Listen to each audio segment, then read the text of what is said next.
Merci pour cette présentation. Écoutez, on va donc commencer. Alors, on est vraiment ravis d'être avec vous pour ce colloque musicien intervenant, un métier qui enjambe les frontières.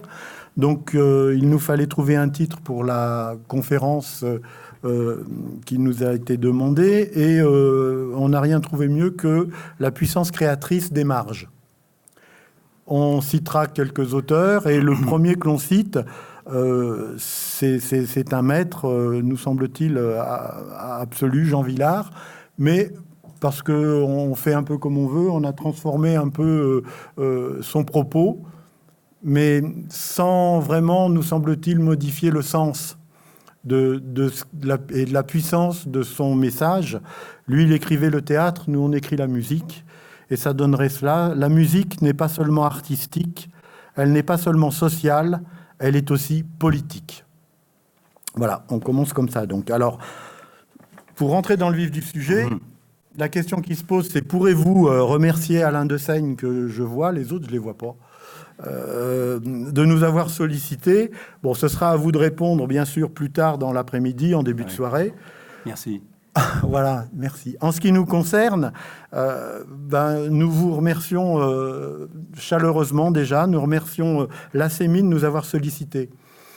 J'aime bien, quant à moi, qu'il existe une association pour le compagnonnage et l'entraide des musiciens intervenants.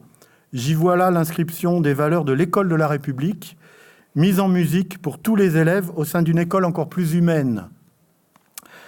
Toujours est-il que donc, nous sommes très heureux d'être avec vous. Valentin Traversy, comédien, directeur artistique, n'a pas hésité un seul instant. D'ailleurs, quand... tu avais hésité un peu ? Non, n'a pas hésité un seul instant. C'est écrit, je l'écris, je le revendique. À m'accompagner cet après-midi quand je lui ai présenté le CFMI et les Dumistes, qu'il ne connaissait pas d'ailleurs. Donc ça nous a questionné aussi. Peut-être ça alimentera la discussion, le débat, etc. Et puis, il y a quelque chose aussi qu'on a appris un petit peu avant de venir, mais qui nous a été confirmé, c'est que c'est le premier colloque de l'ACEMI. Et nous retrouver ici, faire la conférence inaugurale, en quelque sorte, du premier colloque, être un peu les parrains de l'ACEMI ou de ce colloque, personnellement, ça me touche, ça nous touche aussi. On en a parlé avec Valentin. On est très content aussi pour ça d'être avec vous. Oui, alors, moi, j'ai une petite anecdote qui m'est revenue. Vous avez vu le parrain de Francis Ford Coppola, et il y a un dialogue presque subliminal qui vous concerne. C'est-à-dire qu'à un moment donné dans l'action, quand le parrain Don Corleone a été l'objet d'une tentative d'assassinat, son fils, Michael, un de ses fils, qui est le héros de guerre et qui n'est pas prédisposé, en fait, a priori, à prendre les rênes de la famille, donc à devenir le nouveau parrain, a sauvé son père. Donc il se retrouve avec son père, qui sait que sa fin est proche et qui dit à son fils, le jour des funérailles, il y a un traître qui va venir. Il faudra que tu apprennes à déceler qui est le traître. Et le traître, c'est celui qui va venir te parler à l'oreille. Et il lui dit, à l'oreille, il te dira... il faut tuer tous les dumistes. Et Pacino ne comprend pas. Il dit, comment il faut tuer tous les fumistes ? Papa, je le sais depuis longtemps. Il dit, non, il faut tuer tous les dumistes. Et d'abord, il faudrait que, en tant que futur parrain, tu te laves les oreilles. Il dit, mais qu'est-ce que c'est un dumiste ? Il lui dit, un dumiste, c'est un intervenant, un musicien intervenant, donc qui t'apprend la musique. Et pour être le futur chef de la famille, il faut que tu connaisses la musique. Voilà, je ne sais pas si vous vous souvenez de cette... Si vous voulez, on peut en parler après. Hein. Eh oui, ça sera ça. Donc j'en viens sans plus attendre à la commande qui nous fut passée pour vous dire là ce que nous en avons retenu. Il s'agira donc d'évoquer de manière, je cite, décalée, voire iconoclaste, la position des musiciens intervenants au sein de l'école. Eux qui pratiquent un métier qui enjambe les frontières. Eh ouais, c'est à toi. Eh ouais, on en est là, déjà. Je hais les haies. Je hais les haies qui sont des murs. Je hais les haies et les mûriers qui font la haie le long des murs. Je hais les haies qui sont de houx. Je hais les haies, qu'elles soient de murs, qu'elles soient de houx. Je hais les murs, qu'ils soient en dur, qu'ils soient en mou. Je hais les haies qui nous emmurent. Je hais les murs qui sont en nous. C'était Raymond DeVos. Effectivement. Pour ce faire, nous nous poserons sur quelques termes et concepts tels que entre-deux, pas de côté, marge, marginalité, friche, chemin de traverse, culture, éducation, musicien, bien sûr, artiste, évidemment, intervenant, oui, pédagogue. Exactement, pédagogue. Bon, on va faire simple, à raison de 10 minutes pour chacun d'eux, il nous faudra 2 bonnes heures. Vous pouvez faire une croix sur l'apéro si vous voulez rendre hommage et avoir une chance d'écouter, enfin, l'hommage rendu par Wild Child, voire même les chansons de Toilet Vibes, parce que imprudemment programmées en fin de soirée. Mais comme ils avaient fait la balance déjà à 9h, certains parmi vous les ont peut-être déjà écoutés. Là, j'entends vos voix internes. Ouais, j'ai aussi cette faculté d'entendre les voix internes des musiciens et surtout celle du président, Christian Julien. Oh là, ils vont nous plomber avec leurs conférences théâtrales. Décalé, certes, mais pas vraiment ce qu'on espérait. Décalé, c'est sûr, mais par rapport à ce que nous proposent déjà depuis longtemps les formateurs, formatrices et intervenants du FMI... Du CFMI. Du CFMI. Oui. Si c'est ça ta trouvaille, Alain, il n'y a pas de quoi être fier. Le colloque 2016 ne restera pas dans les mémoires. Bon, allez, sans plus attendre, Valentin va vous donner une idée de l'état d'esprit dans lequel on se présente. À vous cet après-midi et du ton que nous souhaitons impulser à ce moment partagé. Quand on veut manger un yaourt, il faut en acheter 6 ou 8. Heureusement, les consommateurs ont obtenu que la date limite de consommation soit indiquée. Et justement, ceux que je viens de prendre le sont, périmés. Pas d'employés aux environs ? Je le signalerai à la caisse. Juste après moi, une femme au chariot déjà bien rempli y ajoute plusieurs de ces yaourts, périmés. Alors moi, voulant rendre service, vous avez vu ? La date limite est dépassée. Réponse du tac au tac. Qu'est-ce que ça peut vous foutre ? Interloqué, je bafouille n'importe quoi et m'éloigne. En moi-même, je pense à un proverbe, Morvandio, je crois. Faites du bien aux vilains, ils vous chient dans la main. Plus tard, dans une réunion de quartier, plusieurs femmes parlent de consommation, prix, additifs, étiquetage, etc. Je raconte ma mésaventure. Commentaire. Oh, faut pas se formaliser, il y a toujours des cinglés. Elle était mal lunée. Sauf une, qui dit qu'elle aurait eu la même réaction. Stupeur des autres. Explication. Eh bien moi, j'aime pas qu'on me dise ce qu'il faut que je fasse. Je suis assez grande, j'ai pas besoin qu'on me surveille. Nous réfléchissons ensemble et je commence alors seulement à comprendre. Cette femme au supermarché pouvait entendre ma remarque comme « Vous n'êtes pas une bonne consommatrice » ou bien « Vous ne lisez pas les étiquettes » Autrement dit, « Vous ne savez pas lire » Et c'est vrai que moi-même, quand on me fait la leçon, je réagis généralement avec agressivité. Enfin, ça dépend quand même du rapport de force. Hein. Si c'est un supérieur, je m'écrase humblement. « Oh, pardon, je n'avais pas vu le feu rouge, la faute d'orthographe au tableau pendant l'inspection. » Enfin, n'importe quoi. S'écraser ou agresser ? N'y aurait-il pas d'autre choix ? Il aurait peut-être mieux valu que, reprenant ces mêmes yaourts, je prenne alors à témoin l'autre cliente de l'erreur, l'escroquerie, dont nous étions ensemble victimes. Mais les militants sont incorrigibles. Il faut toujours qu'ils se croient obligés de rendre service ou de faire la leçon. Question annexe. Combien d'heures par jour fait-on la leçon aux élèves ? Pourquoi s'étonner alors des résultats ? C'est Bernard de France, un ancien prof de philo militant qui avait écrit cette très belle histoire. Donc, si au détour d'un propos, vous nous trouvez un peu trop donneur de leçons, levez la main, signalez-vous, on modifiera notre manière de faire. On s'en Enfin, on essaiera, oui, on verra. On part. C'est Adrien qui a dit, quand ça me plaît pas, je m'en vais. Il est toujours là, Adrien ? Il est là, non ? C'est bon, c'est notre témoin. C'est notre airbag. Bon, nous vous proposons maintenant un parcours qui conduira de l'artiste à l'intervenant, du musicien au pédagogue. Un parcours balisé en 5 bornes qui, prises séparément, ne vous définissent certes pas complètement, mais qui, selon moi, donnent un sens à votre identité professionnelle. Nous les soumettons à votre réflexion. Les 3 premières, pour nous, sont plus proches de l'artiste. Les suivantes concernent davantage l'intervenant. À vous, in fine, de vous faire un point de vue. Et puis, presque en fin de conférence, nous vous lirons une histoire, une manière comme une autre de vous laisser un peu de temps avant d'échanger. Ce n'est que tout à la fin, éventuellement, que nous vous ferons une surprise. Mais tout d'abord, les 5 bornes pour passer de l'artiste à l'intervenant. Donc les 2 premières que l'on repère pour vous seraient la marge et la marginalité. L'artiste est souvent repéré comme un marginal, comme une marginale, et il peut ou elle peut se vivre comme marginalisé. Mais rassurez-vous ou inquiétez-vous, c'est selon, il ou elle n'est pas la seule pas à être marginale ou se sentir marginalisée. Une vieille étude de Robert Gagnon et Yves Gingras, 2 Québécois, porte sur le mythe de la marginalité des ingénieurs francophones au Québec. C'était entre 1867 et 1920.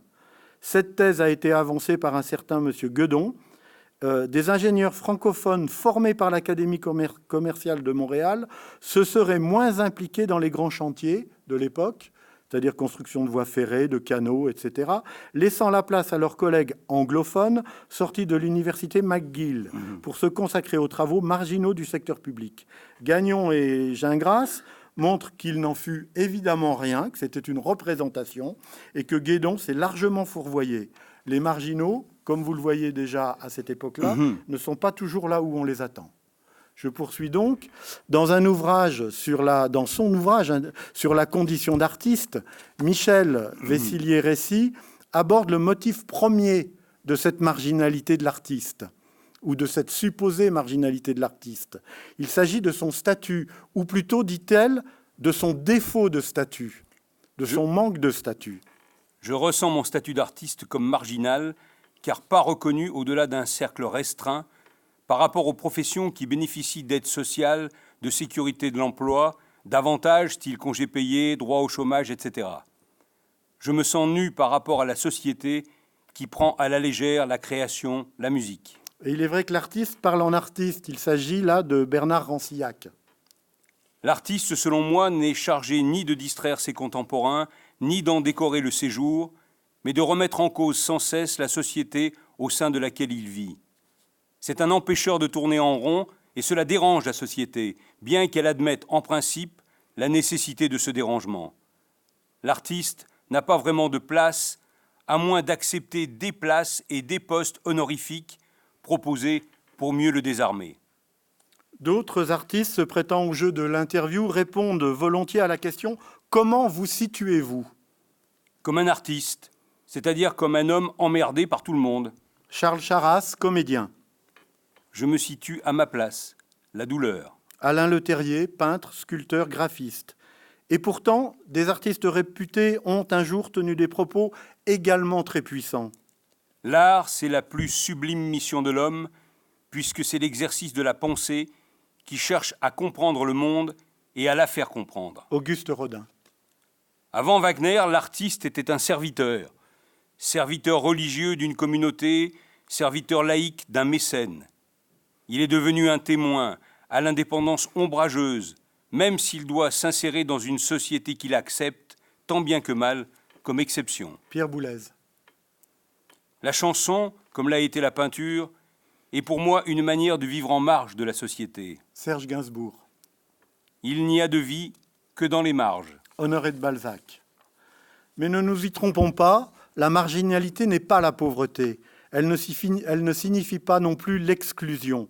C'est simplement la marque d'un écart, un pas de côté par rapport à la norme et aux valeurs dominantes. La marginalité suscite une attirance, car elle représente aussi l'aventure, l'envers du système des normes dominantes, comme une incarnation de la liberté dans une société où celle-ci a trop peu de place. La marginalité est attractive. Aussi, après Jean-Luc Godard, je le répète ici avec force, c'est la marge qui tient la page. La troisième borne, après ces 2 premières, marge et marginalité, c'est le chemin de traverse. On croit communément que le chemin de traverse est une voie que l'on emprunte pour permettre de raccourcir le chemin entre un point A et un point B. C'est rarement le cas, le chanteur ne s'y est pas trompé. Et pour ne pas que des fous nous renversent, on prenait les chemins de traverse, même s'ils ne sont jamais les plus courts. Vous vous souvenez, c'était une chanson de Francis Cabrel. Chacun, chacune cherche sa voie. Chacun, chacune cherche son chemin. L'essentiel étant que jamais, fatigué ou pas, vous vous retrouviez un beau matin sur le trottoir d'à côté de l'école, car votre place, musicien intervenant, est bien dans l'école. Vous êtes, je le dis très fermement et solennellement, partie intégrante de l'école. L'école de la République, l'école qui instruit, l'école qui éduque, l'école qui émancipe. Et si votre métier enjambe des frontières, ce doit être dans un espace Schengen ouvert à la découverte des cultures et des intelligences multiples. Pour la 4e balise, je vous propose la friche. La définition nous informe d'un état transitoire, dans un processus de renouvellement. Et il existe, donc vous le savez déjà, des friches industrielles, des friches militaires, des friches ferroviaires. Par exemple, à ce propos, vous savez qu'il y a 4000 km de voies ferrées qui sont non utilisées sur le territoire français. Quand on sait maintenant, depuis quelques années, depuis une certaine modernisation des transports en commun, que les temps, ça t'est arrivé, je crois, pour aller travailler dans l'Ardèche, tu disais que les temps étaient quasiment doublés pour aller de Lyon à Aubenas. Ouais. Donc 4000 km de voies ferrées non utilisées. Des friches existent, il en existe aussi qui sont administratifs et d'équipements publics, des friches portuaires, des friches d'habitat, des friches commerciales, des friches tertiaires agricoles. Existe-t-il des friches éducatives et pédagogiques? Certains disent que oui. En avez-vous rencontré, vous? Peut-être pas, puisqu'il n'y a pas de friche quand il y a des lumistes. Moi, j'en ai rencontré, malheureusement. Je n'en suis pas très fier. J'en arrive maintenant à la 5e et dernière balise. Enfin, c'est l'entre-deux. T'as vu, il y en a 2 qui viennent de regarder leur montre et qui viennent de reprendre un espoir pour l'apéro. C'est lesquels? Il y a Adrien. Et puis l'autre, je ne connaissais pas. Voilà. Adrien. Adrien et son copain. Donc l'entre-deux, c'est cette partie qui se situe au milieu de 2 choses, au milieu de 2 institutions, au milieu de 2 camps. Et l'entre-deux, en ce milieu, entretient relation.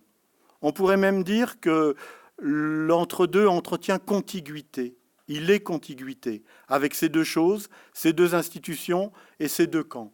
Dit autrement, l'entre-deux est tout sauf du partout nulle part. Marcel Merleau-Ponty, fallait faire philosophique. Marcel Merleau-Ponty a mis en avant la thèse du partout nulle part. Il a montré pourquoi le dilemme traditionnel du dedans et du dehors, qui en constitue la traduction, cesse d'être pertinent. Le choix ne supprime pas ce qui n'a pas été choisi. Il le conserve en marge. Tout simplement. Du coup, une idée m'est venue, une idée a jailli. Vous, musiciens intervenants, vous êtes cette partie, vous êtes cet entre-deux. Vous représentez pleinement le milieu de ces 2 identités qui vous composent et qui vous constituent. Vous êtes artiste et vous êtes pédagogue, éducateur et formateur. Ça va ensemble pour moi. Vous êtes l'un et vous êtes l'autre, alternativement, complémentairement. Vous êtes ce milieu, ce juste milieu, lequel, pour une fois, représente le milieu du juste et fait enfin mentir la bonne sagesse lyonnaise qui prétend sans cesse que le juste milieu n'est pas forcément le milieu du juste. D'ailleurs, Daniel Sibony, philosophe, psychanalyste et écrivain, a habilement et très justement montré la force et l'importance de l'entre-deux. C'est clairement rédigé dans Entre-deux, l'origine du partage, édition Poche, paru en 2003. Si l'entre-deux joue avec les différences entre, par exemple, un homme et une femme, la vie et la mort, les jeunes et les vieux, l'ici et l'ailleurs, l'autochtone et l'étranger, le bien et le mal, l'entre-deux se refuse à faire de ces différences des tranchées, des barrières ou des frontières.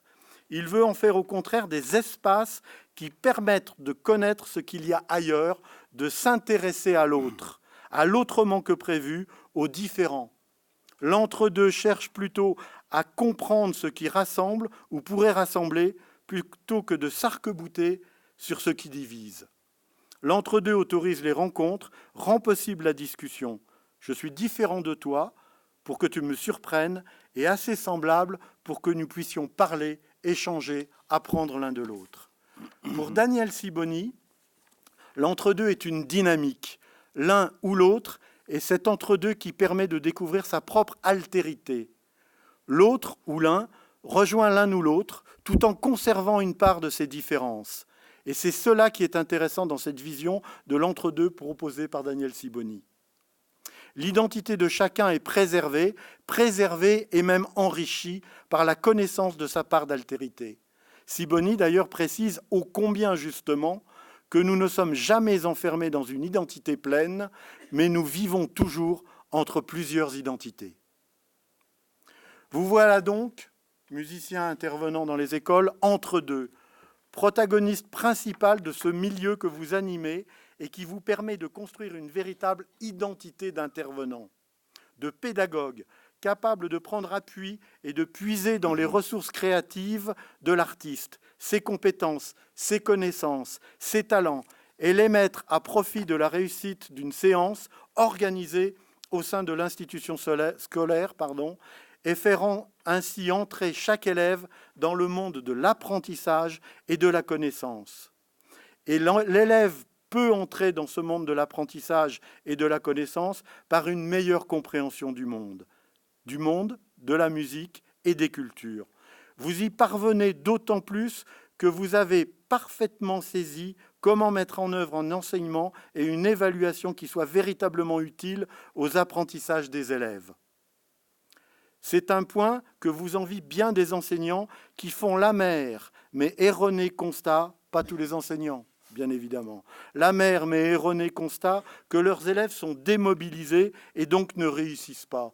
Mais vous, artistes intervenants, vous, entre deux, avez saisi, avez compris comment l'un de vous, le pédagogue, peut utiliser les connaissances et les compétences de l'autre, l'artiste, non pas pour entrer en compétition, mais pour devenir meilleur que vous-même. Œuvre de soi-même, tel que au XVIIIe siècle le souhaitait déjà Hans Johansson Pestalozzi. C'est d'autant plus vrai que vous savez bien que ce sont les élèves qui ne réussissent pas qui se démobilisent. Ce n'est pas la motivation qui déclenche la réussite, mais c'est bien la réussite qui accroît la motivation des élèves. Ça, vous l'avez compris, ça, vous le mettez en acte chaque fois que vous intervenez avec des élèves, et chaque fois que les intervenants sont avec vous pendant les séances, ils s'en aperçoivent. Je sais que l'exemple n'est pas preuve, mais là, les exemples qui se succèdent peuvent faire preuve. Les exemples que nous avions mis en avant dans Naître à l'art, l'expérience pédagogique dont il a été question et qui était présentée par Martin tout à l'heure. Les enseignants, au cours des analyses de pratique, des séances qui suivaient l'activité menée, la séance, animée par l'artiste, montraient bien que ce qui les surprenait, c'est ce qu'il disait. Il dit, vous, les artistes, quand vous faites une proposition à un élève, à un enfant, à un stagiaire avec lequel vous êtes, vous trouvez toujours quelque chose de positif. Vous sortez toujours quelque chose de positif. Moi, j'aimerais pouvoir faire ça quand je suis en séance d'orthographe devant le tableau et qu'il m'arrive parfois, ma formation étant ce qu'elle est, l'habitude, le cursus que j'ai suivi, j'ai appris, c'était pas dans les curriculums, mais c'est le curriculum caché, j'ai appris à être bâché, à être cassé, j'ai appris à ce qu'un 8, un 9 soit une très bonne note quand j'étais en classe prépa. Et ça, ça n'existe pas chez vous, disait-il. Vous reconnaissez, vous trouvez quelque chose, même quelque chose qui paraît erroné, qui paraît faux, qui paraît décalé, vous savez rebondir pour que l'élève soit fier d'avoir appris quelque chose à vos côtés. Ça, c'est très important. C'est ce que vous savez parfaitement faire. C'est la raison pour laquelle vous pratiquez une véritable pédagogie de la réussite soutenue systématiquement par une évaluation positive et valorisante pour chacun d'entre eux, au point de les rendre fiers d'oser apprendre ce qu'ils ne savent pas. Vous avez remarqué qu'apprendre, c'est ça, c'est la chose la plus difficile au monde, puisqu'apprendre à faire quelque chose, c'est apprendre à faire quelque chose qu'on ne savait pas faire. Il faut sacrément avoir du courage pour se lancer. Il faut sacrément être en sécurité. Et cette sécurité, vous savez l'organiser. Jacques Lévin parlait d'un espace de menace hors menace. Philippe Mérieux aussi parle de ce même espace. La classe comme un espace où on peut faire des expériences, où on peut ne pas avoir peur de se tromper, où on n'est pas systématiquement contrôlé. Vous vous rappelez Pénac qui disait que le pire, c'est la dictée. Quand on fait une dictée, on a essayé d'en faire 3 par semaine maintenant, là. C'est ce qu'avait dit la ministre. Et il y a des gens qui ont pensé que faire une dictée, ça servait à apprendre l'orthographe et à apprendre à écrire. Ça sert à contrôler, c'est tout. Lui, il disait que la dictée, c'était la pire des choses parce que tant qu'on n'avait pas touché le stylo, on avait 20 sur 20. Et dès qu'on prenait le stylo, on perdait des points. C'est cette manière de noter en France, quoi, qui est un peu particulière. C'est cette manière d'évaluer qui est un petit peu scandaleusement, outrageusement défaitiste et dévaluante pour les élèves, mais sûrement pour les profs qui sont obligés ou se sentent obligés de la mettre en application. André Antibi a parlé de la constante macabre en parlant des notes. C'est tout à fait de cela dont il est question. Donc vous pratiquez cette pédagogie tout en étant rigoureux et exigeant. Pour cela aussi, bravo. Voilà les cinq bornes, les 5 balises que je voulais vous présenter, qui constituent votre métier, votre intervention. Je ne sais pas si ça aidera votre collègue à se sentir moins seul et moins isolé dans son métier, dans son village de l'Ain, je crois. En tous les cas, c'est pas pour la rassurer, mais sachez que les profs d'école, les instits, quand on leur demande comment ils se sentent, eh bien, 90% d'entre eux disent qu'ils se sentent aussi très seuls, je crois.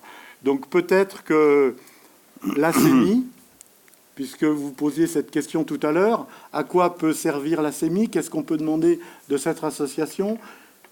Cette association peut peut-être aider aussi à rapprocher les musiciens intervenants, pédagogues, éducateurs, des professeurs d'école, pédagogues, éducateurs et formateurs. Et peut-être que ça serait une chose à poursuivre, à développer, comme Jacques Lévin l'avait fait pour l'association des groupes de soutien au soutien.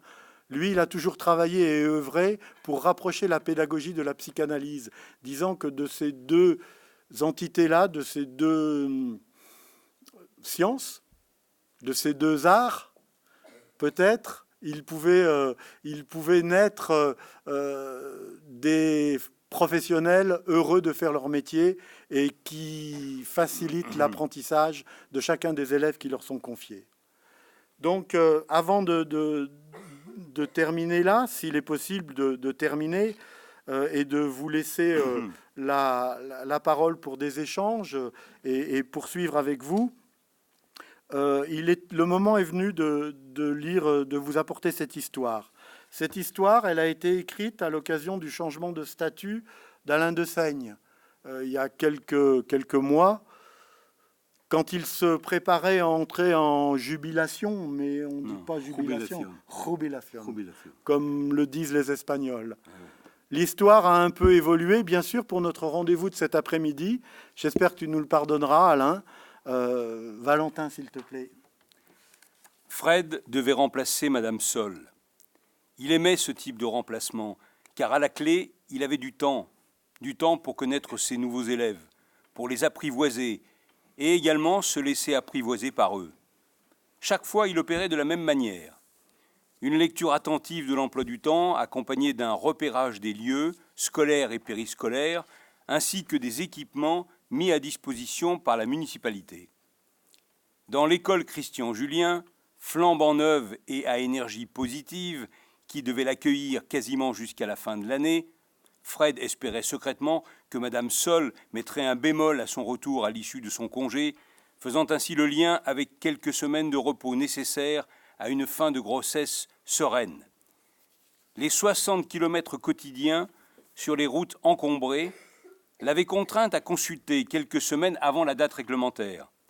La vie d'un petit homme en dépendait et rien ne vaut que l'on fasse prendre des risques à un petit homme, fût-il en devenir, pas plus qu'à sa maman. Fred visitait l'école un mardi après-midi. L'inspectrice dont il dépendait le lui avait proposé. Elle considérait que cette visite de premier contact était importante, d'autant plus qu'elle avait tenu des paroles encore mystérieuses pour Fred. « Allez-y et prenez le temps d'observer. Vous lirez le projet pédagogique de cette école et, connaissant votre attirance professionnelle pour la pédagogie institutionnelle et le travail que vous conduisez sur l'école des 4 langages, ainsi que vos talents personnels que j'ai pu apprécier le 21 juin dernier, laissez-vous guider et prenez votre temps. Je pense que cela vous plaira. » En arrivant, au bout de 45 minutes de bicyclette à assistance électrique, qui lui permit de se présenter toujours frais à l'issue de la dernière ascension, il fut accueilli par 4 élèves, une fille et un garçon du cycle 3 et un duo mixte du cycle 2. Ils avaient épinglé à leur gilet un badge sur lequel figuraient leurs prénoms et leurs fonctions, accueil des visiteurs. La visite commença de manière très professionnelle et chronologique. D'abord les salles du cycle 1, puis le cycle 2 et enfin le cycle 3. Dans chaque salle de travail, les guides présentaient Fred aux élèves et à l'enseignant. Dans la salle qu'occupait encore pour quelques heures Madame Sol, les élèves le questionnèrent longuement. « Tu vas suivre l'emploi du temps ? Parce que moi j'aime vraiment le PS et les maths », intervint Siam. Et le remplaçant de M. Diez, le mois dernier, il a refusé de faire de l'EPS. Du coup, ils ont foutu la darwa. Et pour la musique, tu resteras avec Charlie ? C'est mieux quand le maître nous voit réussir, poursuivit Pierrick. Mais ses guides l'emportaient déjà vers d'autres salles et il ne put leur répondre. Il traversa la bibliothèque avec les présentoirs des petits livres, la salle multimédia et enfin, sous le regard complice des guides, il fut invité à pénétrer en salle Alain de Seigne. Charlie était là et animait une séance de percussion. Le titulaire de la classe était au milieu, élève parmi les élèves, et participait pleinement à l'activité. Ce qui le surprit, dès les premiers instants, c'est la concentration avec laquelle travaillaient les élèves, tant pendant les moments de reproduction qu'au cours de ceux plus créatifs d'improvisation ou d'entraînement. Ils étaient incroyablement concentrés et attentifs. 20 minutes plus tard, Charlie proposa une activité vocale à ce groupe d'élèves. Une répétition d'un chant qui serait présenté dans la salle municipale prêtée à l'occasion de la fête de la musique. Cette année, la chorale de l'école Christian Julien et un groupe de dumistes seraient là de 17h à 18h30 pour la première partie du programme de la soirée. « Tu viendras ? Tu pourras jouer ou chanter si tu veux », proposa la plus jeune. Fred sentait monter en lui une bouffée de plaisir pédagogique, lui qui, à chacun de ses remplacements, prenait soin de respecter particulièrement les emplois du temps dédiés à la musique et aux arts, et à tout le reste aussi d'ailleurs. Il réalisait qu'à Christian Julien, il pourrait même travailler avec un musicien intervenant. Sa dernière expérience en la matière, à Philippe Mérieux en Bretagne, avait débouché sur un marché des connaissances qui avait conquis les parents invités et tous présents le samedi matin. Il fallait les voir, tenter et réussir les exercices rythmiques et les vocalises en chœur présentés par les élèves du cycle 3. À la fin de la séance, pendant que les élèves regagnaient leur salle, accompagnés de leur enseignant, Fred bavarda quelques instants avec Charlie. Ils étaient sur la même longueur d'onde et échangeaient déjà sur leurs futurs projets communs. Fred, dès qu'il en avait l'occasion, aimait par-dessus tout échanger avec ses collègues, titulaires d'un diplôme universitaire de musicien intervenant. Il avait constaté à chaque fois combien leur présence dans une école était importante et modifiait le comportement des élèves, des enseignants et même des parents. Le regard des uns sur les autres s'enrichissait chaque fois. Les virtuoses de la géométrie, les athlètes du concept arithmétique, comme les besogneux de la règle de grammaire et les dysorthographiques, se retrouvaient pour un projet commun, un projet artistique et culturel qui faisait grandir chacune et chacun. Un projet où les plus en difficulté pouvaient s'appuyer sur les plus forts, les copier même parfois. Non pour entrer en compétition avec eux, mais tout simplement pour devenir un peu meilleur que soi. Fred avait rencontré des dumistes, comme ils se nomment entre eux, dans le milieu professionnel de la profession. Il avait pu travailler avec l'une d'entre elles pendant toute sa formation à l'IUFM, un vieil institut français, aujourd'hui décédé, sans véritable descendance, qui servit trop peu de temps à former les futurs professeurs, à les préparer à leur métier. Paix à son âme. De ce travail en commun, il conservait la conviction qu'une autre école était possible. Une école exigeante et rigoureuse. Une école des intelligences partagées. Une école des arts et de la culture pour chacun. Une école encore plus humaine. Ses plus belles leçons de formation, les réponses qui lui permettaient d'exercer son métier sereinement et de réussir, il les devait aussi à cette rencontre avec de jeunes collègues qui bénéficiaient dans un centre voisin d'une formation universitaire et très professionnelle, artistique, musicale et culturelle de haut niveau. Il n'avait rien fait d'extraordinaire, lui semblait-il, cet après-midi. Mais déjà, il ne put s'empêcher de trouver ses futurs élèves extraordinaires au moment de reprendre sa bicyclette pour filer à une répétition. Merci. Tout à l'heure, vous avez évoqué la question du diplôme, de votre diplôme. Un DUMI, diplôme universitaire de musicien intervenant, Bac+2, si mes souvenirs sont bons. Et puis cette nécessité qui est la vôtre, là maintenant, de créer un master pour être cadre A des fonctions publiques territoriales. Et puis vous mettre au niveau de vos collègues profs d'école, en quelque sorte. Vous avez évoqué quelques pistes. On en avait déjà parlé avec des formateurs du CFMI de Lyon. Je pense que ça ne sera pas facile. Ça ne sera pas facile d'arriver de... Adrien s'en va. Ah non. Non, c'est Adrien. C'est pas Adrien. Donc peut-être que ça plaît encore. Ça ne sera pas facile, je pense, parce que passer d'un diplôme, puis créer un diplôme, il y a une chose tout à l'heure, une inexactitude pour moi peut-être dans ce qui a été dit, mais peut-être ai-je mal compris en disant que vous alliez peut-être le réaliser, la maquette était prête sur Lyon, et quand après le diplôme deviendrait national. Mais le diplôme, il sera forcément tout de suite national s'il est reconnu. Sinon, c'est pas un master, ça serait un diplôme universitaire qui serait à Bac+5. Donc, il faut réellement travailler à ça.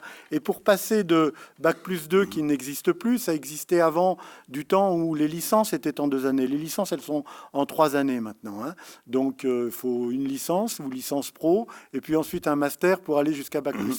Ça ne sera pas facile, mais je crois que le combat, il doit être mené. Il doit être mené vaillamment, avec conviction, avec force, avec sérieux, avec rigueur. Les universitaires ne vous feront pas de cadeaux, et les décideurs des diplômes, c'est-à-dire l'inspection générale de l'éducation nationale, l'inspection générale de l'administration de l'éducation nationale, va demander des garanties, va vérifier parce que ça coûte. Et vous avez bien vu, vous l'avez évoqué tout à l'heure, que le coût des activités de formation, maintenant, c'est un frein, un obstacle même à la formation. Alors, il y a une autre question qui me préoccupe par rapport à ce diplôme que vous voulez voir modifié. Je pense qu'effectivement, il faut arriver à un diplôme Bac+5, un niveau master.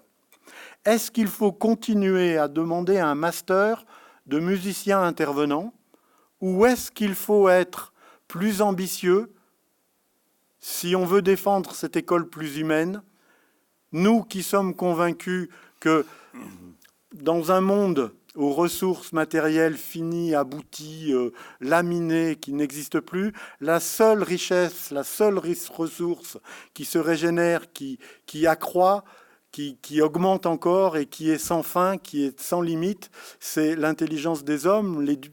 Et celle-là, elle se développe par l'éducation et par la formation.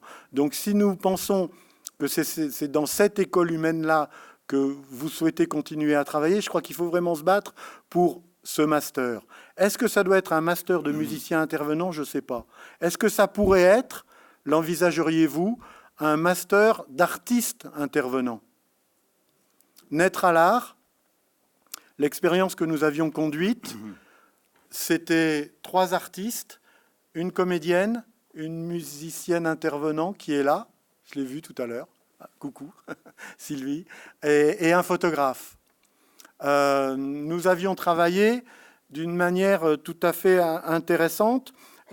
À l'époque, j'étais, donc, comme il l'a été dit, inspecteur de l'éducation nationale d'une circonscription adaptation-intégration scolaire, donc qui gérait, qui était responsable des enseignants d'établissements accueillant des élèves en situation de handicap. C'était des élèves qui étaient d'intelligence ordinaire, qu'on appelait à l'époque caractérielle, qui avaient des troubles de la personnalité, des troubles du comportement. Et le projet pédagogique qui avait été monté avec 3 établissements, c'était une activité de 2 heures, un atelier de 1 heure, 1 heure et demie chaque matin, pendant ce que l'on considère comme étant généralement dédié non pas à la musique et aux arts, mais plutôt à l'orthographe, à la grammaire, au vocabulaire, aux mathématiques, à l'arithmétique, à la géométrie. Et l'artiste était chargé d'animer un atelier avec les élèves de la classe, les éducateurs spécialisés de l'internat, le personnel soignant quand il pouvait, orthophoniste, et puis l'enseignant, bien sûr. Tout ce petit monde-là était stagiaire de l'atelier parmi les stagiaires, et nous avions un accompagnement des groupes d'analyse de la pratique après chaque séance, 1 fois par semaine, pour pouvoir réfléchir ensemble à qu'est-ce qui s'est passé, qu'est-ce que ça a apporté aux élèves, bien évidemment, mais qu'est-ce que ça vous a apporté à vous, musiciens intervenants, vous, comédiens intervenants, vous, photographes intervenants, mais vous aussi, profs d'école, vous, éducateurs spécialisés, vous, orthophonistes. Et là, on s'était aperçu de ce que je vous ai dit tout à l'heure, c'est-à-dire c'est l'évaluation qui changeait. On voyait bien qu'on était obligé de changer de modèle d'évaluation, qu'il fallait que nous entrions dans une évaluation qui soit reconnaissante de ce que les élèves apportaient, que c'est parce que les élèves allaient réussir qu'ils allaient continuer à se mobiliser et se motiver, y compris ensuite en mathématiques, en orthographe, en calcul. Et fort de ces, donc les enseignants avaient trouvé vraiment leur compte. Les dumistes avaient trouvé leur compte parce que ça avait rompu avec déjà ce qu'ils disaient à l'époque, cette solitude dont vous avez parlé. C'est assez extraordinaire. Enfin, tu diras peut-être ce que comment tu as vécu et cette découverte. Tu disais que Valentin intervient beaucoup dans les classes, dans les écoles, dans les collèges.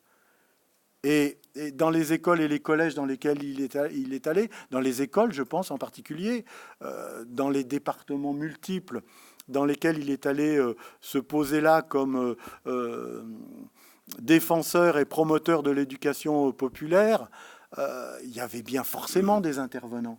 Mais il n'en avait pas entendu parler.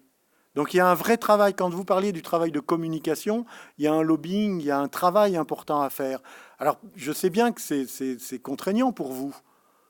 Les enseignants, Christian Julien l'a dit tout à l'heure, les enseignants peuvent peut-être faire le relais parce qu'ils sont en communication, en étroite communication avec les municipalités, les membres des corps d'inspection, les conseillers pédagogiques, les familles. Mais vous devez prendre votre place. Cet entre-deux que vous représentez, l'artiste et l'intervenant, vous accorde une place entière dans l'école et pas une place entièrement à part, mais vraiment une place à part entière. Et là, je crois qu'il y a un vrai travail. Peut-être que l'association, ça peut être une des missions de cette association, relayée par aussi le travail qui peut être fait dans les centres de formation des musiciens intervenants. Pour le diplôme, donc, si l'idée d'un diplôme universitaire à niveau master d'artiste intervenant faisait son chemin, on passerait quoi, du MIST ou du AI, diplôme universitaire d'artiste intervenant, mais du AI, ouais, ça fait pas puis vous avez des fois le sentiment d'être trahi, c'est pas la peine de poursuivre. Donc du IMC, diplôme universitaire d'intervenant multiculturel, mais il y a IMC, ceux qui travaillent dans l'éducation spécialisée savent que c'est des infirmes moteurs cérébraux, c'est difficile, ça irait peut-être pas. Alors il y aurait peut-être musiciens, artistes, intervenants des écoles, et puis ça fait Mayday, comme une espèce d'appel au secours pour sauver la culture, l'éducation, la formation au sein des écoles de la République. Ça, c'est peut-être, je ne sais pas, mais vous trouverez certainement un titre ou un acronyme à ce diplôme. En tous les cas, parenthèse que j'ouvre, si vous avez besoin d'un coup de main pour, pendant que ma mémoire est encore fraîche sur la construction de diplômes, qu'ils soient universitaires ou pas, je peux vous filer un coup de main bien volontiers. Alors, juste avant de vous laisser prendre la parole pour échanger, je souhaitais vous offrir une autre citation que Valentin a accepté de nous lire. C'est la citation d'une artiste, d'une metteuse en scène de théâtre. Il s'agit d'Ariane Mouchkine. Expérimentons, nous-mêmes, expérimentons, humblement, joyeusement et sans arrogance. Que l'échec soit notre professeur et pas notre censeur. 100 fois sur le métier, remettons notre ouvrage. Scrutons nos éprouvettes minuscules ou nos alambics énormes afin de progresser concrètement dans notre recherche d'une meilleure société humaine. C'est du minuscule au cosmique que ce travail nous entraînera et entraîne déjà ceux et celles qui s'y confrontent. Voilà. Maintenant, si vous voulez nous interroger, si on peut poursuivre sous forme d'échange, de débat. Je sais que Martin animera, il est coaché par l'animatrice professionnelle du CEFRAD, c'est ça? Donc là, il n'y a aucun souci, quoi. Adrien est toujours là. Tu vois? Il est là? Ça ne lui a pas déplu. Non. Merci d'être resté.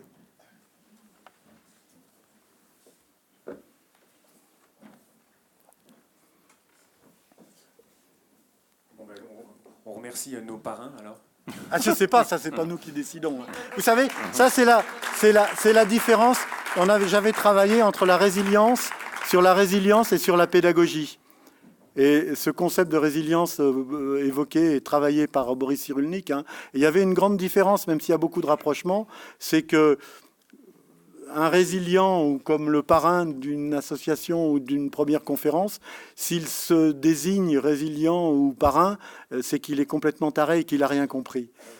Alors que le pédagogue, lui, même et surtout quand il est musicien intervenant, il doit se revendiquer comme pédagogue au sein de l'école.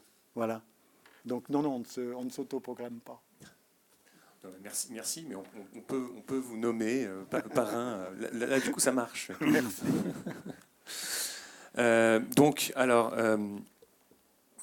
on voulait vous proposer de réagir à ce que vous avez entendu. Il y a aussi un apéro qui nous attend.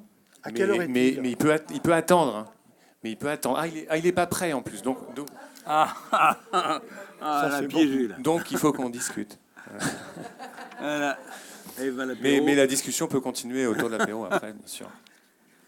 En tout cas, bon, tout ce qu'on a entendu, moi, si je me permets de dire mon impression personnelle, est très. Enfin, le premier mot qui me vient à l'esprit, c'est très flatteur, en fait. Ça vient aussi donner une autre couleur un peu par rapport à tout ce qui a été dit en première partie, où on a exprimé des inquiétudes, que ça peut être parfois un peu une vision un peu négative. Après, c'est peut-être aussi un peu dans l'air du temps que quand on se rassemble entre professionnels ou en groupe, on parle souvent de ce qui ne va pas. Bon, après, c'est peut-être parfois un besoin. Bon, c'est très bien que dans cette deuxième partie, on ait eu une tonalité beaucoup plus positive, ensoleillée, poétique, philosophique. Donc, alors, est-ce que dans la salle, certains veulent réagir à ce qui a été entendu ? Voilà, on attend vos réactions. Est-ce que vous vous reconnaissez déjà dans ce portrait ? C'est vrai, ma foi, assez flatteur. Je crois vraiment qu'ils veulent revenir, quand même, là. Non, c'est pas pour ça qu'on a dit ce qu'on Non, mais a je dit. plaisante. Donc, mais est-ce que vous vous reconnaissez ? Moi, il y avait une petite chose, par exemple, sur la question de la marge, qui était intéressante, cette histoire d'écart. Mais j'ai l'impression que finalement, il y avait peut-être des personnes qui découvrait ce que c'était la marge en devenant musicien intervenant sur le terrain. Peut-être que c'était la professionnalisation qui faisait apparaître une certaine forme de marge avec cette notion d'isolement. Que moi je distinguerais de la solitude en fait. Je pense qu'on a plus parlé d'isolement que de solitude, qui sont pour moi deux choses bien différentes. Voilà, est-ce que ce portrait effectivement de l'artiste, déjà, est-ce que le musicien intervenant est-il toujours un artiste ? Voilà, ce serait une question aussi, mais comme finalement le prof de maths est-il toujours un mathématicien ? Enfin, est-ce qu'il y a forcément une concomitance entre la pratique et le développement d'une pratique personnelle et le fait de transmettre, d'être dans une pédagogie de la découverte, voilà, par exemple. C'était pour rebondir. Donc, moi, merci, parce que effectivement, c'est très flatteur. Je me reconnais pleinement. Tous les musiciens intervenants, je pense, reconnaissent pleinement dans ce portrait. Les enseignants qui sont nos partenaires sur le terrain sont toujours très reconnaissants de notre travail, les directeurs, tous les gens en fait qui nous voient travailler. Là où le fossé, c'est un petit peu ce que je disais tout à l'heure, c'est que là où le fossé se crée, ce sont les personnes qui ne nous voient pas travailler et qui, au pire des cas, ne s'intéressent pas et donc ne se font même pas d'image ou d'idée de notre travail, ou si toutefois ils s'y intéressent, ils ont une fausse idée. Donc je voulais un peu juste redire ça, c'est qu'il faut arriver à convaincre les personnes à venir nous voir. Et je pense que c'est vraiment là qu'ils voient notre travail. Et effectivement, je reparle de communication 2 secondes parce que on n'est pas obligé de porter ça non plus. On a des partenaires, donc on peut tout à fait faire relayer ce travail de communication qui est lourd et qui n'est pas notre mission première, bien sûr. Mais en tout cas, montrer ce qu'on fait. Et ça convainc un certain nombre de personnes qui ensuite peuvent agir. J'avais autre chose sur la CEMI, mais peut-être après. Bonjour. Juste pour dire que j'aimais bien ce glissement de la notion de musicien à la notion d'artiste. Parce que souvent, j'ai plus cette impression d'être un artiste et d'emmener les élèves à rencontrer l'art plutôt que la musique. Même de manière un peu provocante, je dirais que si on fait de la musique, tant mieux, mais à la limite, on s'en fout. Quand on part en création avec des élèves, ils peuvent très bien décider eux-mêmes que c'est sous une autre forme que ça doit se révéler, le théâtre, et il faut être honnête et les suivre dans un projet... éventuellement dans ces directions-là. Et j'ai aussi une autre chose, de par mon parcours personnel, j'aime bien aussi cette notion d'art parce que, à mon avis, il faut le remettre dans la réalité, et souvent l'art éloigne les gens de l'art. C'est-à-dire que souvent, les enseignants ou les néophytes me disent « Ah, je ne suis pas musicien parce que je n'ai pas la virtuosité, la dextérité pour faire un instrument ». Comme je dis souvent, moi je joue de l'ordinateur, ma dextérité c'est celle d'un doigt sur une souris. Donc c'est dur de faire pire. Et une époque, je travaillais dans une galerie d'art contemporain. Et c'est pareil, les gens ont une vision de l'art, de ce qui est dans les musées, de ce qui se vend très cher, comme on en parle dans les grandes ventes de galeries. Et souvent, je trouve que c'est bien de les remettre dans la réalité, de leur dire un artiste... on en entend parler dans les journaux, dans les magazines spécialisés, mais moi, le contact que j'avais avec les artistes, c'est aussi des gens qui aiment bien prendre, comme je l'ai connu, un sac de ciment et patouiller dessus comme un gamin, avec un vrai plaisir de faire des choses sales, avec une manière, un truc qui éclabousse partout.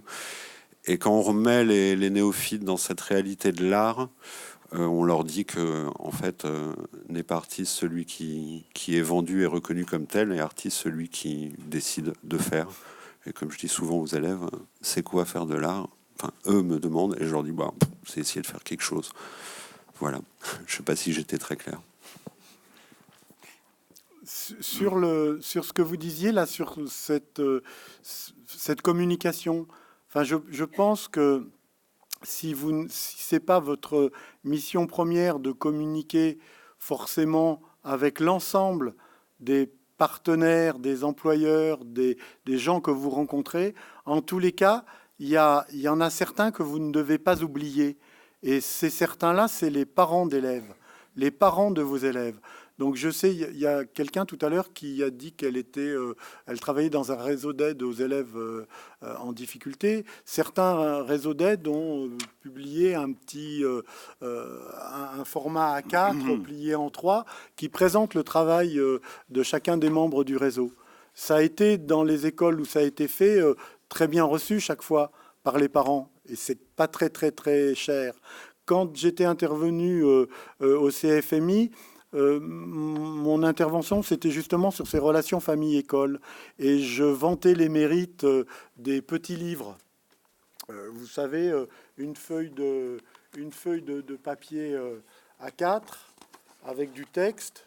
Ça, c'est une autre école. C'est le texte qui avait été écrit pour le départ en retraite d'Alain et de Monique. Et donc, on plie cette feuille-là, on fait un tout petit découpage, et vous avez un petit livre de 8 feuillets, quoi, qui permet, par exemple, de présenter votre travail et votre intervention. Si vous distribuez ça à vos élèves et aux familles au moment de la rentrée, enfin, bingo,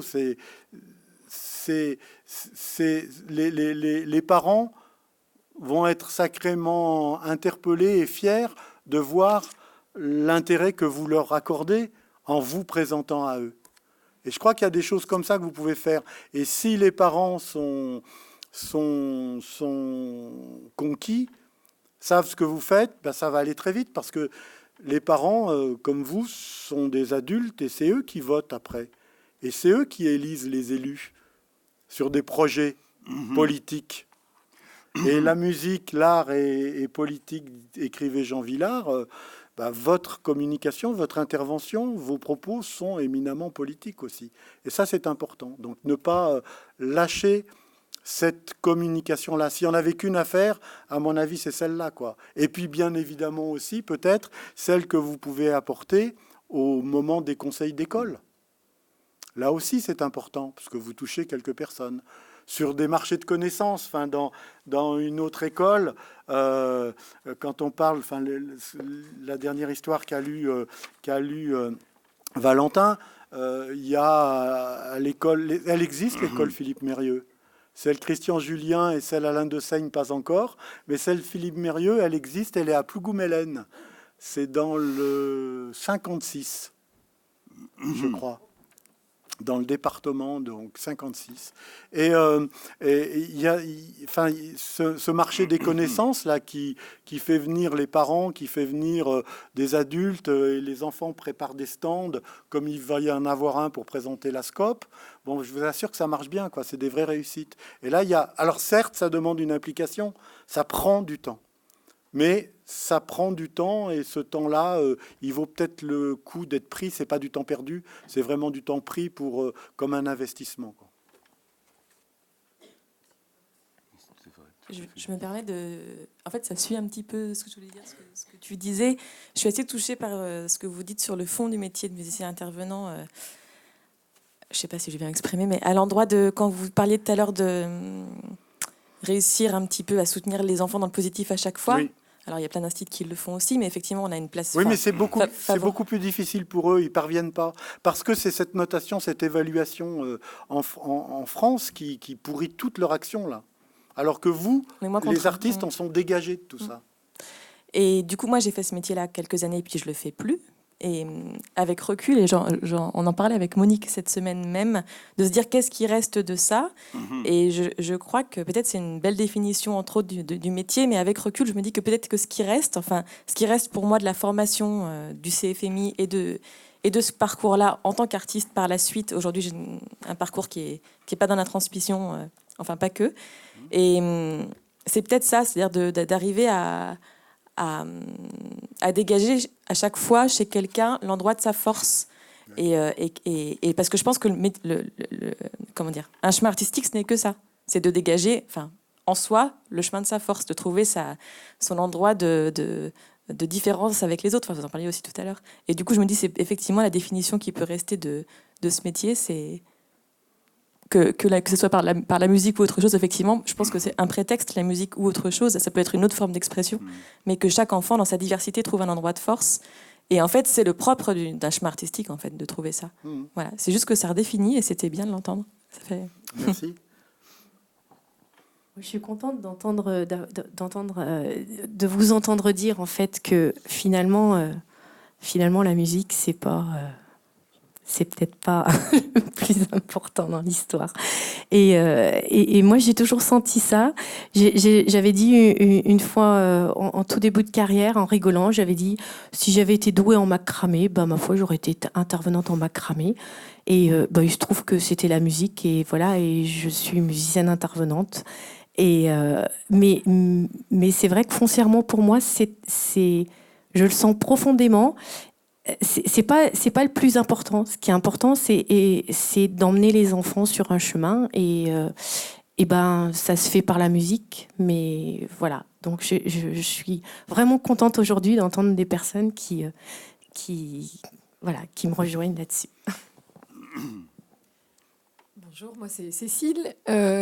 Voilà, je voulais juste intervenir parce que c'est vrai que ça fait du bien d'entendre de la part de personnes qui ne sont pas musiciennes intervenantes des belles choses comme ça sur notre métier, parce que des fois on n'ose pas se les dire. Et puis effectivement, c'était plus dans le positif que le début de nos échanges, parce que c'est vrai que quand on se retrouve, on a besoin de partager aussi nos difficultés et tout ça. Et dans la question que posait tout à l'heure Martin, et puis que vous avez reprise aussi, c'est qu'est-ce que vous attendez de la CEMI ? Et en fait, a priori, on est tous adhérents maintenant, ou ça va se faire d'ici ce soir. Et je pense en fait que moi, j'ai pas le droit d'attendre quelque chose de la CEMI si on imagine que c'est ce qu'on a vu sur scène aujourd'hui. On est dedans, donc c'est à nous aussi de faire marcher le moteur. Et ça, en fait, ce que vous venez de nous dire, en fait, ça nous donne envie d'y aller ensemble. Enfin, en tout cas, moi. Et je pense que dans les groupes de travail qui ont déjà été initiés, je pense que plusieurs ont pensé à d'autres problématiques, et je me disais qu'on pouvait créer, alors je m'engage pour y aller moi aussi, hein, dans la création de moments ou de colloques tels qu'on vit aujourd'hui, mais avec d'autres personnes, savoir comment on peut travailler mieux encore avec les professeurs des écoles, parce que on a tous des heures finalement dégagées pour les préparations, et des fois on les prend pas ensemble, on se dit ça fait encore une réunion, des choses comme ça, et comment on peut faire des animations pédagogiques ensemble ou des colloques ensemble pour qu'on réussisse ensemble et qu'on soit encore plus motivés. Et voilà, donc merci, et puis allons-y, quoi.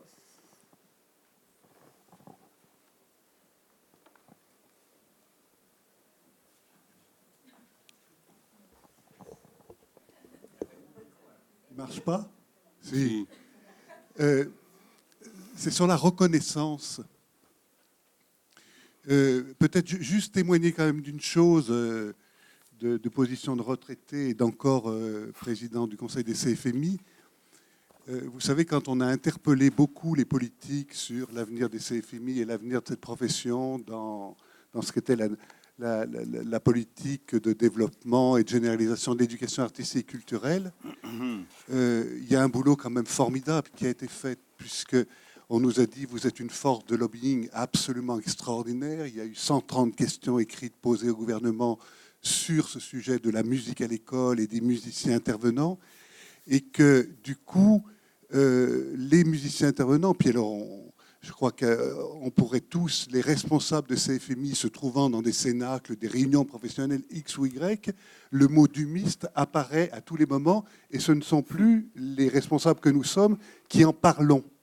Donc cette reconnaissance, vous l'avez construite, et elle est là, quoi. Mais j'ai l'impression que cette reconnaissance, on peut en parler dans tous les milieux professionnels, et notamment dans des conflits sociaux. Je me rappelle les infirmières, les éducateurs spécialisés, tous ces métiers qui sont des métiers de l'entre-deux, qui permettent au système de fonctionner, qui permettent à des belles choses d'arriver. Et quand on les supprime, la chose se grippe, cette affaire de reconnaissance, elle est permanente. Et je me dis qu'il faut peut-être aussi accepter de se dire que ça fait partie du boulot de faire reconnaître et d'occuper cette place. Et ça me fait penser, alors le parallèle est un petit peu faux, mais c'est comme cette institutrice de CP qui a quitté ses enfants et qui savent lire et qui se désole en disant quand ils arrivent l'année suivante, oh là là, ils savent pas lire cette année, quoi. C'est-à-dire que c'est à recommencer chaque fois. Et c'est pas tant de le déplorer que de se dire, bah, c'est contingent à notre, à ce que nous sommes, peut-être à la fonction, enfin, etc. Mais quand même, enfin moi, aimant jouer le rôle du ravi de la crèche, moi je trouve incroyable qu'aujourd'hui, enfin Anne-Marie qui est là, enfin tous les responsables de CFMI de Lyon pourraient le dire, tout le monde parle des dumistes sans qu'on en parle nous. Enfin, c'est quand même ça la réalité, et ça m'importe de vous le renvoyer si tant est que je ne vous l'ai pas déjà dit. Je pense que, comme tu dis, il y en a plein en fait des métiers dont on pourrait faire un portrait aussi élogieux, des métiers qui ont besoin de reconnaissance. Il y en a beaucoup. On entend, c'est bon. Alors là, on est beaucoup de musiciens intervenants. Je pense qu'il faut le redire, mais vous l'avez un petit peu dit tout à l'heure, des personnes qui arrivent à tirer le positif, chez les enseignants, il y en a quand même beaucoup. Enfin, moi, je sais que je suis en tout cas en ce moment pas mal en empathie avec le métier d'enseignant aussi, parce que c'est un métier qui n'est pas évident, qui a aussi besoin de reconnaissance. Et il n'y a pas que les métiers de l'entre-deux qui ont besoin de reconnaissance, il y a aussi peut-être ceux qui sont un peu plus dans une case, en fait. Voilà, donc c'est important de le dire parce qu'on est beaucoup de musiciens intervenants ici, mais il y a encore des enseignants, je le sais. Et voilà, donc, en fait, je le dis parce que je suis pas gêné, mais presque par rapport à justement à ceux ici qui ne sont pas musiciens intervenants. Peut-être qu'entendu de l'extérieur, on aura peut-être l'impression d'entendre des professionnels qui se disent entre eux qu'ils ont besoin de reconnaissance et qui brossent de même un portrait dithyrambique. Alors, c'est très bien, mais on n'est pas tout seul à être super, quoi. Enfin, merci aux enseignants. Non, et puis surtout, on est encore plus super à plusieurs, quoi. Voilà. Mais c'est ça qu'il faut voir, quoi. C'est que si on allait jusqu'au bout dans l'école, pourquoi par exemple, qu'est-ce qu'on prône comme valeur à l'école? On prône la coopération, on prône l'entraide, on prône l'accompagnement, le compagnonnage, etc. Puis après, ça s'arrête tout de suite à la porte de l'école, quoi. Dès qu'on a quitté l'école, c'est plus du tout ça.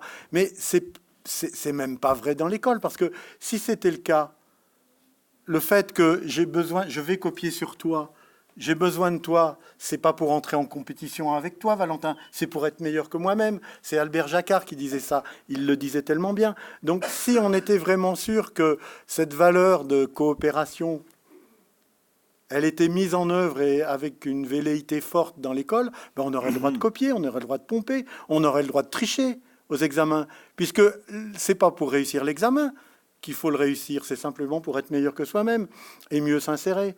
Et je reviens vers ça parce que ça me préoccupe en ce moment, cette question de l'évaluation. L'évaluation, c'est quand même ça qui pilote l'action. On ne fait bien que ce sur quoi on est évalué.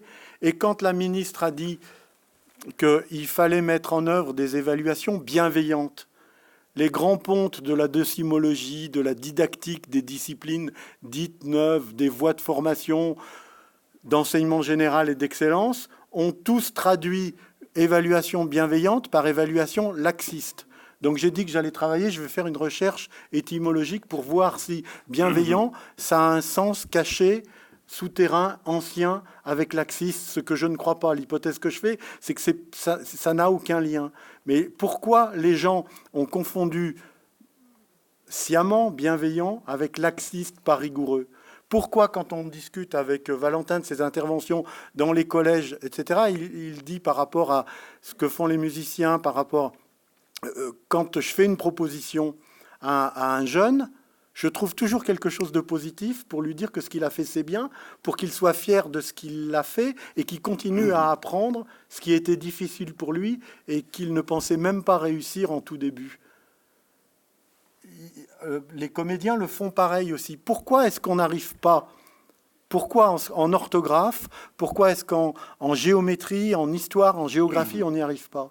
Pourquoi est-ce que c'est toujours quand on prend le stylo qu'on commence à perdre des points? Pourquoi est-ce qu'on ne gagne pas des points à partir du moment où on se lance dans un exercice? Vous voyez, c'est tout ça. Et ça, objectivement, et c'est pas de la flagornerie, c'est pas pour vous flatter, c'est que vous le faites. Parce que je pense que l'artiste se nourrit des erreurs qu'il commet, des choses qu'il ne sait pas faire, qu'il ose faire, des fausses notes, si tant est que vous faites des fausses notes parfois, mais vous vous nourrissez de ça pour construire quelque chose et toujours être dans cette dynamique positive, quoi. Et si la CEMI pouvait travailler à ce croisement, ce rapprochement du pédagogue enseignant et du pédagogue intervenant artiste ou musicien, ça serait drôlement intéressant, et de travailler sur cette base de l'évaluation bienveillante pour un apprentissage facilité des élèves, quoi. C'est ça que j'aimerais poursuivre et continuer, quoi. On voit bien, on voit, alors, il y a ça, après, si on va plus loin, il y a le lycée de l'enseignement professionnel, qui est toujours la voie de soupape de l'enseignement général. Quand on en est dans le fonctionnement de l'apprentissage du cursus scolaire, c'est toujours passe ton bac d'abord, et les gens continuent à penser bac d'enseignement général. Alors que quand on regarde les chiffres, mais personne ne veut le reconnaître, le bac d'enseignement général, il représente 40-45% des bacs qui sont présentés. Mais on reste avec ces représentations ancrées. Et vous, là, vous représentez une force terrible. Et si vous arrivez à masteriser votre diplôme, mais vous êtes les militants de l'école humaine du 22e siècle, quoi. Quand on aura réussi à construire celle du 21e. Mais il ne faut pas tarder, quoi. Et puis il ne faut pas baisser les bras. Je vous propose qu'on arrête là. Je vous avais parlé de surprise. Peut-être pour enchaîner avec toi, Dominique, puisque j'ai le micro, je vais dire un petit mot sur justement cette question de master et de ce qui se passe actuellement à Lyon. Alors, il ne s'agit pas de transformer le DUMI en master, ça, on n'en a pas le pouvoir. Par contre, il y a toujours moyen de mettre des petits coups de pied dans la fourmilière en prenant des initiatives. On disait, il faut faire. Et puis, Stéphane nous rappelait que l'artiste, c'est celui qui fait. Alors, bon, je suis pas tellement artiste, moi, mais j'aime bien faire quand même.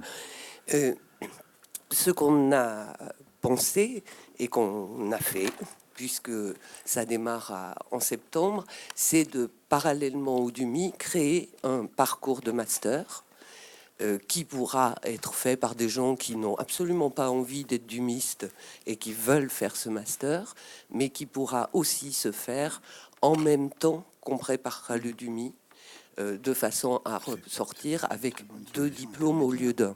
Alors, moyennant quelques petits suppléments de travail, mais quand même tout à fait raisonnable. Donc, c'est pas du tout quelque chose qui résout les questions qu'on a évoquées de positionnement du diplôme et du métier, mais c'est une ouverture qui permet aussi de s'armer un peu plus en termes de reconnaissance universitaire, et puis qui est peut-être une première marche pour aller ailleurs et pour aller vers des évolutions que vous mènerez, puisque je ne crois pas que je serai encore là au 22e siècle, enfin peut-être au tout début, mais pas très longtemps. C'est vraisemblablement une très bonne démarche. C'est un intermédiaire, un entre-deux aussi. Alors, pour votre information, sachez que les éducateurs spécialisés de la protection judiciaire de la jeunesse sont parvenus à ça. C'est-à-dire que dans l'école nationale, ils sont à coquiner ou en partenariat avec l'université Charles de Gaulle à Lille.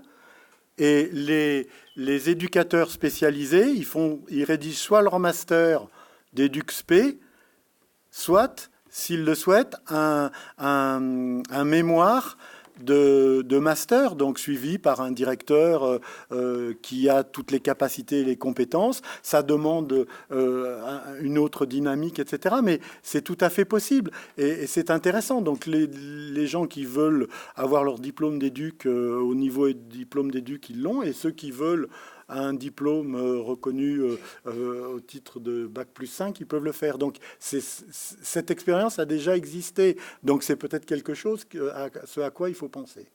Voilà. Pour pas conclure, y en a-t-il parmi vous qui étiez dans le Grand Amphi de Lyon 2 le 10 janvier 2015 ? Voilà.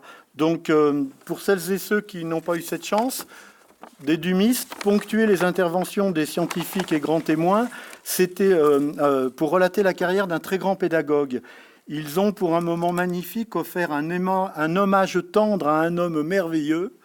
Et cet hommage tendre, c'était pour Philippe Mérieux. C'est les paroles qu'ils avaient... Voilà. Alors, pour ne pas conclure, mais pour introduire la suite de cette soirée, on va tenter quelque chose avec Valentin, prendre le risque de faire ce que nous ne savons pas très bien faire. Certains de pouvoir le faire ici, avec vous, dans cet espace particulier, conçu, comme je l'ai dit tout à l'heure, comme un espace de menace hors menace, pareil à ceux que vous construisez pour vos élèves. Un espace protecteur, en quelque sorte, et qui facilite les apprentissages. Donc, on avait envie de vous offrir cela. Et puis après, je ferai appel à la technique, j'espère qu'elle fonctionnera, parce qu'il y a un musicien intervenant qui est un petit peu loin et qui voulait être là avec vous, et il a fait une petite déclinaison de ce qu'on vous offre là. Alors, ça nécessite, bon, je ne sais pas si ça va marcher là, mais sinon on va faire aussi comme ça, parce que ça fait caisse de résonance. C'est un truc que vous allez voir. Donc d'abord, je vais vous montrer, vous allez sûrement reconnaître. Et puis après, on a prévu quelques petites surprises. Petites paroles. Ça, vous entendez ? Ça, c'est juste le truc de début, là. Hein. Et puis voilà, après, là, si vous allez, je pense, reconnaître, je pense.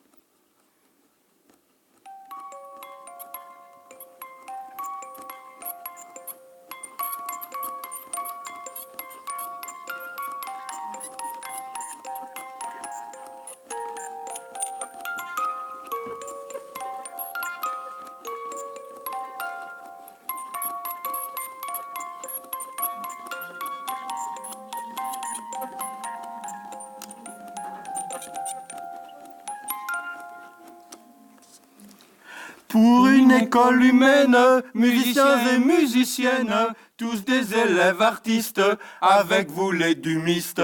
Certes, ce n'est pas sans peine, mais cette école humaine vit grâce à vous dumistes, qui formez des artistes. Pam, pam, pam. Donc là, voilà, on a une petite déclinaison normalement. Il y a le réseau ? Il y a du réseau. Bah oui, il y a du réseau.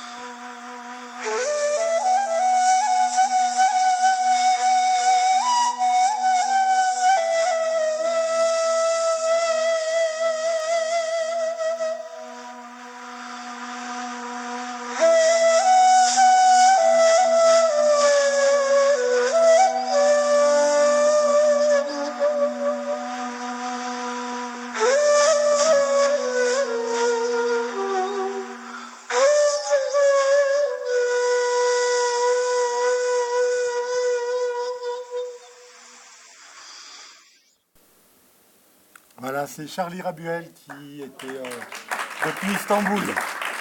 Et vous avez entendu la musique de Charlie, même après les Charlie, c'est toujours de la musique. Le silence qui est après, comme on disait de ça de Mozart, je crois, hein, de sa musique. Voilà, allez, à l'apéro maintenant. On a tenu les délais, hein, pour que vous ayez l'apéro et tout ça. Hein.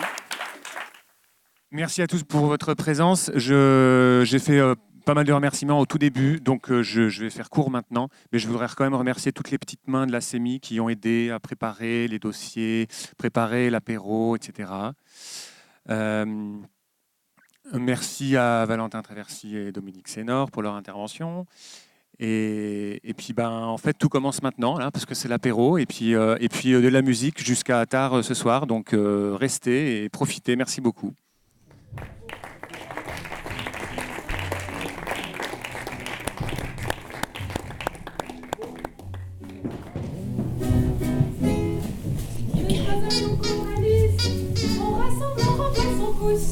On assemble et on improvise, on concerte et on démonte en trousse, on range les pots correctement, les petits pots dedans les grands, on cherche l'accompagnement qui colle bien avec le chant.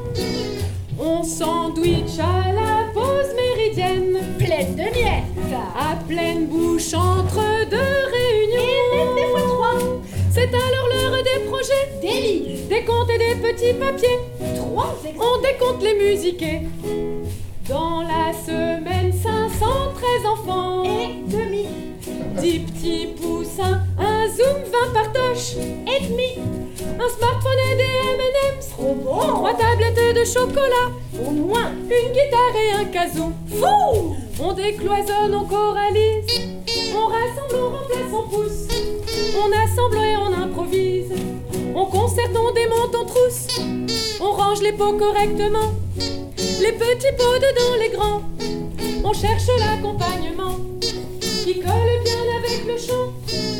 On sandwich à la pause méridienne, toujours pleine de miettes, à pleine bouche entre deux réunions, et même des fois 3 fois 4. C'est alors l'heure des projets, des comptes et des petits papiers. On décompte les musiqués. Dans la semaine, 33 enseignants, sans compter les mi-temps, 16 AVS, 17 remplaçants, et sans compter les absents, un PDM QDC, c'est quoi ça? 20 parents accompagnateurs, parfois 5 danseurs à la bonne heure. Bonheur! Après cette journée bien remplie, on vous invite à prendre l'apéri. Maintenant que vous êtes KO, allons partager l'apéro, mais n'en abusons pas trop.